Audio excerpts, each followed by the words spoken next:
Yeah, I wanted to post this joint right here, man. Um, After I heard J.Cole record "Be Free," and I believe the brother he wrote that, uh, sometime after the Mike Brown situation, and it was a poignant record, man. It was an important record too. It was a record that resonated with me, man, because you don't hear that in today's hip hop. And in fact, I had took a nice little break from hip hop, uh, due primarily because I had matured and evolved, and um, in my consciousness, and how I saw the world, and just didn't speak to me anymore, man. You know, and um, I took a nice little break from it.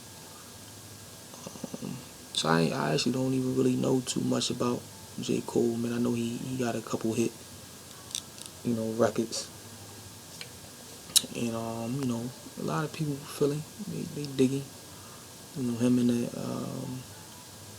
Kendrick Lamar, I think at this point they are the two front runners of, what I would call, like, real hip hop. Drake is another guy who, is cool. Um, I haven't really gotten too much into him either. Um, and then the other brothers, man, they doing what they do, because they some of them come from the street, some of them, think they come from the street, but don't, and still rapping that nonsense as if they did. But for those who really come from the streets, man, they are rapping basically, what they know, and what they believe are is going to sell.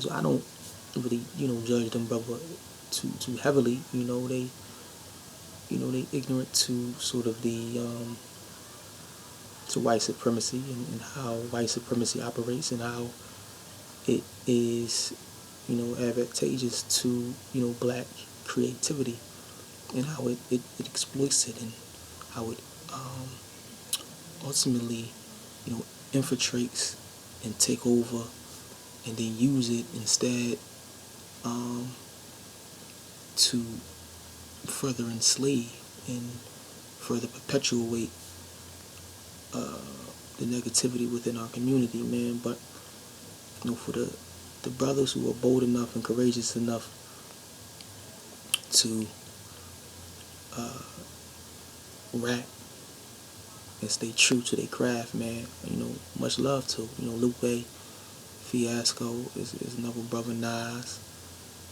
Tupac, of course, is one of my all-time favorites, and Lauryn Hill. Um, but back to the record, man. Be Free. You listen to it, man. Like I said, it has that energy, it has that feel to it that makes you understand, like he understands sort of what's going on. And like I said, I think it's important, man. I think that we need something like that to wake us up, you know. Um, and the message is clear, man. We want to be free, but we are constantly being attacked, constantly being degraded, um, just systematic killing, which by definition is called genocide. It's genocide not only about the police brutality, and the police killings that is popping up in the news, We know that police have always killed black people, indiscriminately and without really much cause other than the fact that, they hate us. So that's not sort of anything new. Um, but it's getting a lot of coverage, and just like the masses of people, they always go with whatever is sort of trending and popular, you know.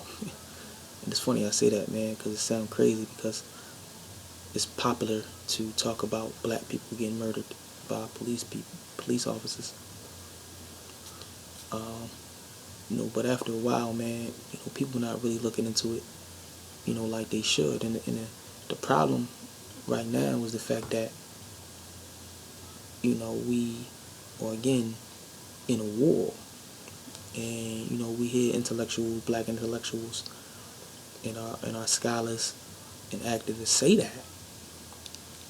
I know Sister Soldier a while back, in the 90s said that, and sometimes because we are sort of victims of the media propaganda, we think certain people who make what we will, deem to be radical, strong statements as cools. Like they just talking and they don't really know what they're talking about. But often, man, these people are serious students and understand, the problem. And we are at war.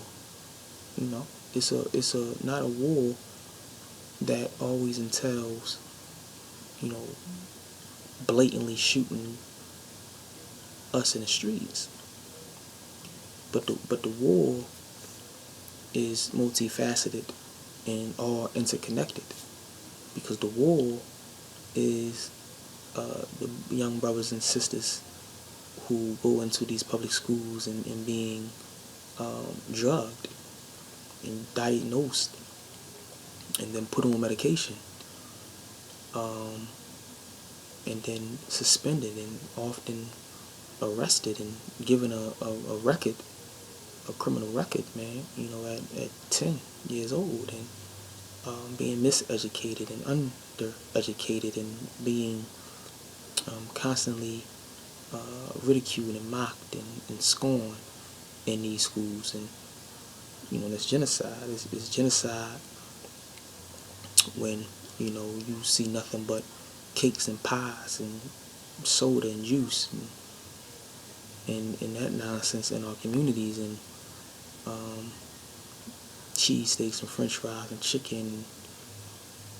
It's a form of genocide, and GMO laced food, and all of this stuff is you know is genocide. We are killing ourselves by what we are eating, because that's all we have in the hood is that type of stuff, man. That's a form of genocide when you look at it from a religious standpoint.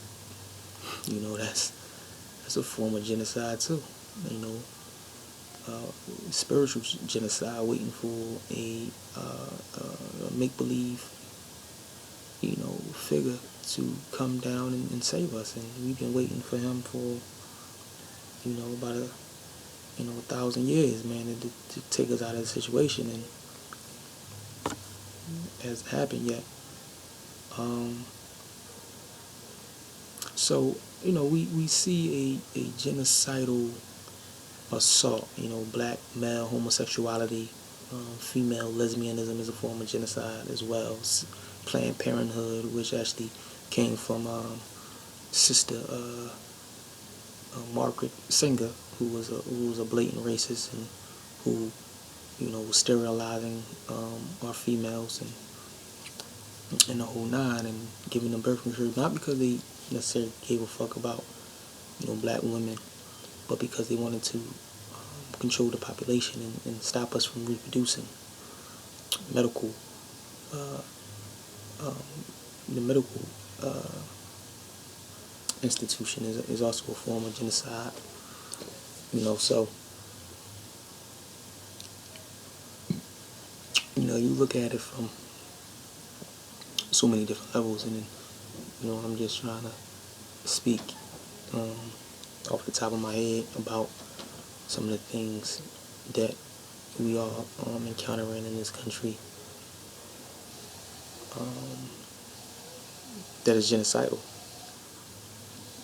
And again, what we are looking at is enslavement, man. Different in terms of what it looks like. We're not necessarily on plantations and picking cotton and whatnot. And so a lot of people can assume that we are not in the same position, but we are. Um, so the cry for the masses of black people is freedom, and it has been freedom, since we were snatched, from our ancestral homeland. The cry has been freedom, and we made, strides, and we, fought, and we struggled, and we gained, and we lost. But the fact of the matter is we are still in the same situation that we was, man, when we was kidnapped from our homeland, And, the issue with that is, Malcolm said, like, if you're not willing to die for freedom, then it shouldn't be in your vocabulary. And I don't think we really truly understand what freedom is. And just because we are able to purchase a vehicle, or sit next to a white person on a toilet or in a restaurant, that's not freedom, man. And we got that confused just because we see LeBron and Jay-Z and Oprah, making money. We think, like, things has evolved, but that's the okie doke, because the masses of black people are still in the same position. The masses of black people are still destitute and poor, and you looking at our neighborhoods, man, and trash and dirt and oppression and suffering and sadness and frustration and anger. And you can see it in the brothers and sisters' faces when you walk down our communities, man. It's evident, man. You can see the indifference, that they have towards life and to the future. And part of the manifestation of hopelessness and lovelessness and meaninglessness is a sort of, I don't give a fuck type of attitude. And that's where we at. We are in a time that either we going to fight, or we are going to die. And again, if we're not willing to die for freedom, we don't deserve to be free. And I think J.Cole really didn't express sort of the need for revolutionary action. And I'm not going to expect that from the brother. because that may not be where he is. The record enough was cool, man. It was good, man, because it was something different, man, and we need that. But freedom ain't just going to come by hashtags and demonstrations and antiquated forms of protest like marches and holding signs and holding hands and falling down on the ground, saying I'm shot, I'm dead, in protest to police brutality. That's not going to gain our freedom. We have to make white people very uncomfortable. The Selma Montgomery bus boycott, that the marching and the protesting and all that shit didn't provide change. What provided the change was the boycott of the buses, which literally crippled the economic system of white people and forced them to respond, making life uncomfortable for them. And we gotta take freedom. We gotta stop falling for this all white people aren't bad people. Like, that's not the argument. The argument is the ones who are the bad damn people are the ones who are making our lives hell, and the ones who aren't the so-called bad people are the ones who are all equally complicit in the system, because they're not doing anything outwardly to look to change it. And don't get confused because they holding hands and marching with you and putting up posters and whatnot, as a sign of them, of their solidarity. That's light work. The real work is, let me see if you are willing to be, John Brown, and fight for revolutionary change in this country. And if that's the type of white people that exist, then I don't see them. The Weather Underground, man, in the 60s and the 70s, who was bombing buildings and creating a sense of fear and uncomfortability. And this was an all-white underground movement, man. But the Weather Underground was some group of white folks, man, who was revolutionary. And then some might refer to them as counter-revolutionary or whatever. But the fact of the matter is, they was actively fighting against the system of racism, white supremacy, and exploitation and oppression going down in America. Ultimately, that's sort of what we need from white people. We don't need you to join our movement. We don't need you to sing with us and all that. We ain't doing no singing no more. But if you're willing to fight, fight on your own. Black people need the self-determination. We need to do things for ourselves. Same philosophies and teachings of the Honorable Elijah Muhammad, the Honorable Marcus Mosiah Garvey, the same teachings of Brother Malcolm X. That's what we need, man. And anything else in terms of looking to liberate ourselves and looking to gain freedom, it's foolishness.